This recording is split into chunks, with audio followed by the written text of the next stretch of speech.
Dear viewers, my name is Veronica Rose. You are most welcome to the Experts Corner. And guess what? Today I'm hosting a director. With you, I'm Security Risk and Governance International Director with Microfocus. I've been International Vice President at the Board of Directors with ISACA for 3 years, truly an experience.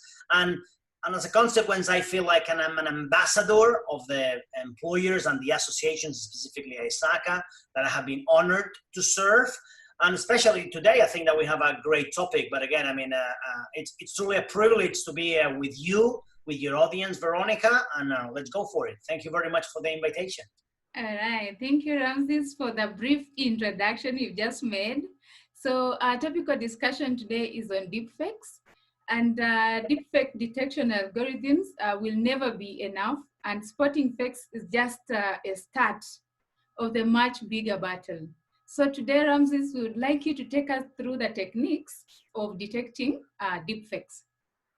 Yeah, absolutely. Thank you. Well, let me start by saying that artificial intelligence and machine learning, which, by the way, are different things. I mean, artificial intelligence is the overarching topic, and then a sub-discipline of artificial intelligence is machine learning. So deepfakes use intensively and extensively algorithms from machine learning. There are 4 types of machine learning: supervised, unsupervised, reinforcement learning, and deep learning. So of the last 2, you know, reinforcement learning and deep learning, so machine learning and the algorithms, they use heavily this discipline of deepfakes.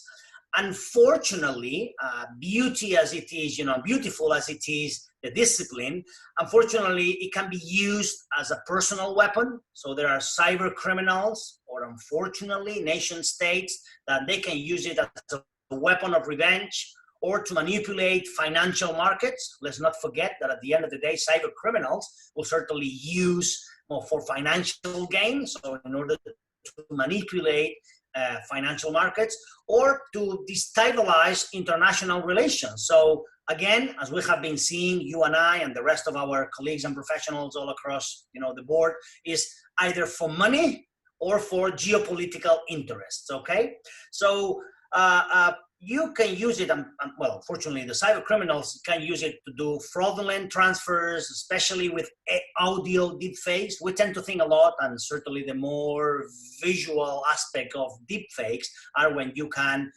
put the face of someone and make someone say whatever he or she wouldn't like to say, you know, I mean, but there are also, and for financial gains, especially with audio deepfakes, that's pretty easy. Let me say also, Veronica, and I think that's very important, that unfortunately, and again, there's beauty on what I'm going to say, but unfortunately, it's economically viable and technologically possible. You don't need massive amounts of computing power to actually put a face of someone else on your face, or make someone, being a president or the CEO of a company or the CTO or the chief financial officer of a company, say whatever you would like them to say. All right. So having said that, let me send 8 messages, and then I will have 8 techniques in order to detect, or try to detect, deep fakes, both on audio, but specifically on visual, you know, on those faces that actually don't look exactly as intended. Okay.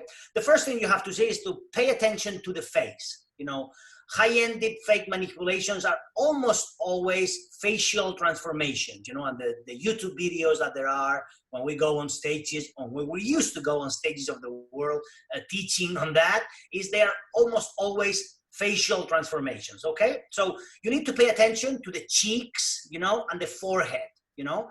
You need to ask if the skin appears too smooth or too wrinkly. I know probably the people that are listening, viewing us today, I mean, well, that's difficult, yeah, but to the human eye, you can check the light of all of that, right? You need to ask yourself, is the agedness of the skin is similar to the agedness of the hair or of the eyes? Because sometimes they put just the face like in a mask, but not the rest. Okay, so the agedness of the skin compared to the agedness of the hair or the eyes, okay?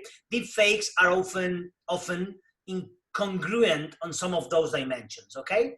Another technique, another thing that you need to check, Veronica and the rest of the audience, is pay attention to the eyes and the eyebrows. You know, you have to ask if the shadows appear in places that you would expect. Yes, I'm talking about the shadows and again, light, you know, like in the very same way that I have my light in here, you know, and it's providing a shadow. You need to pay attention to the eyebrows and to the shadows that they bring. You need to consider that deepfakes are often fail to fully represent the natural physics of the scene. Talking about that, pay attention to the glasses. Is there any glare? Is there too much glare maybe? Does the angle of the glare change when the person moves? Because sometimes it doesn't move, okay? Once again, deepfakes, they usually and luckily fail to fully represent the nature physics of lighting and the surroundings. Another technique, pay attention, once again, because we're talking about identification, we are talking about detection, okay? Pay attention to the facial hair or the lack thereof, you know? That you have to ask if the facial hair, does it look real? I mean, they might add a mustache or sideburns or a beard, you know? Deepfakes usually fail to make facial hair transformation fully natural. Other things, I'm very quick, and then, I mean, I have other things to say, and certainly you will have a question, but two other things and three things very important. Pay attention to the facial molds, okay? Pay attention to the blinking. Luckily, still machines have not really found or are not excelling at the way we humans we blink. So sometimes it looks strange. Again, I say respectfully, is it difficult? Well, yes, it is. That's one of the challenges of detecting deepfakes. But we humans, and then we are probably opening a door here, Veronica, is, well, we humans can detect that, but we can also rely on machine learning. We can also rely on techniques. So orchestration and automation coming from machines, coming from algorithmically detecting those things. One challenge on that aspect is you need to train the machines. You need to feed data for machines to check if it's me or you or another president of one company, you know, of one nation state or one country, right? So one challenge is you need to feed a lot of images and videos of that character, of that person, in order to detect if it's right or wrong. I have other things to say, but in terms of the techniques, always all of the sentences, Veronica, I have started with pay attention to this, pay attention to that, check, double check, light, and all those things, Veronica. So those as a starter, I would start with that, Veronica, my friend. Yeah.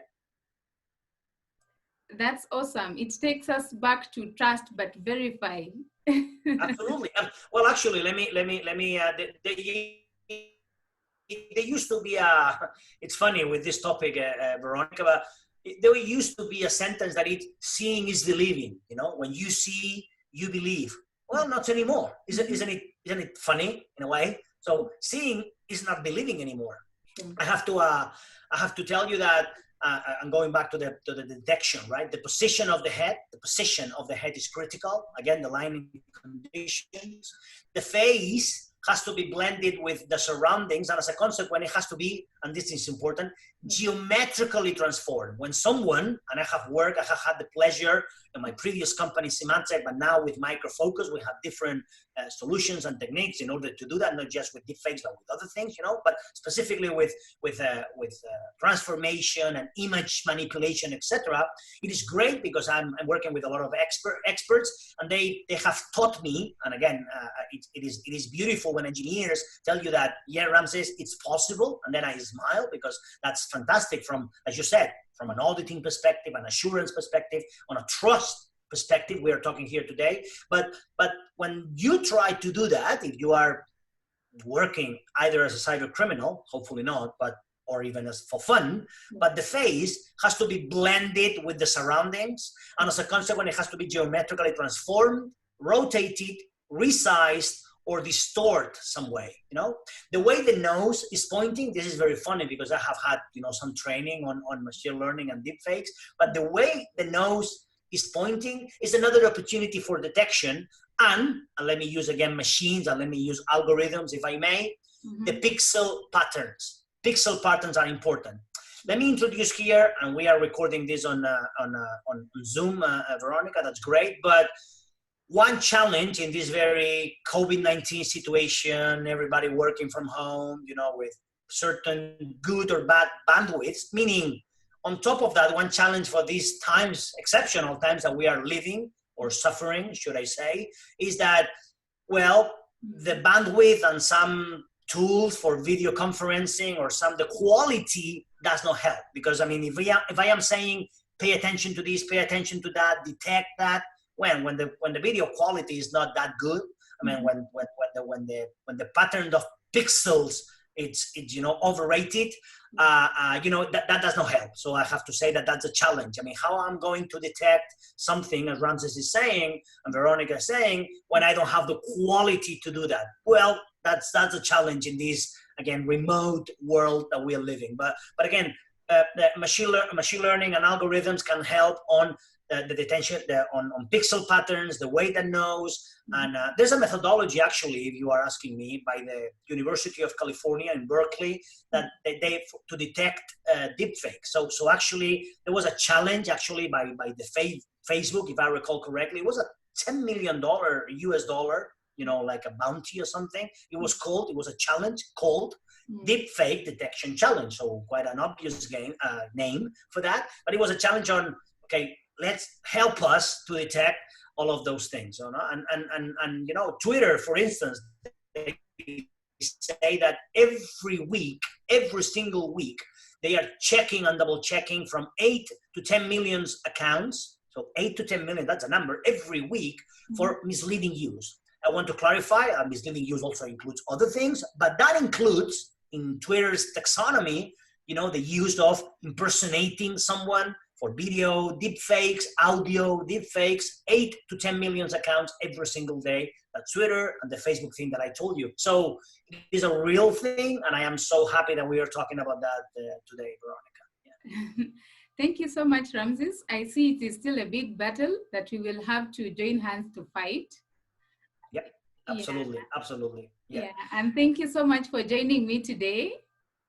It was a pleasure, and again, always great to share. And let me finish. And again, you and I, we can talk for hours, for days, I would say. But you were very important on minute 2 or 3 when you said we're going to talk about trust. Yes. And I absolutely see so clear that we call it technology, machine learning. We can call it whatever we want. But at the end of the day, it's trusting someone, which is, again, these days on the other side of the screen. I don't know about the other side of the world, but certainly at the other side of the screen, asking sometimes for a multi-million-dollar transaction, and it looks like your CEO or your CTO, and that you need to bring trust in everything we do. And again, we learned that, and we are learning that from Isaka and from other consultancies and vendors, etc. And it was great to talk to you and with the rest of the audience today about that, because it's truly a topic that is here. On a positive note, we have technology to do that, to, again, pay attention to this, pay attention to that, identification, detection, prevention, protection. And again, it was a blessing to talk to you about that today, Veronica. All right, thank you so much, Ramsés. And to our viewers, thank you so much for watching. Hit the subscribe button so that you don't miss out on the upcoming sessions. Thank you, Ramsés, for joining me today. Thank you very much. Bye-bye. See you soon. Bye.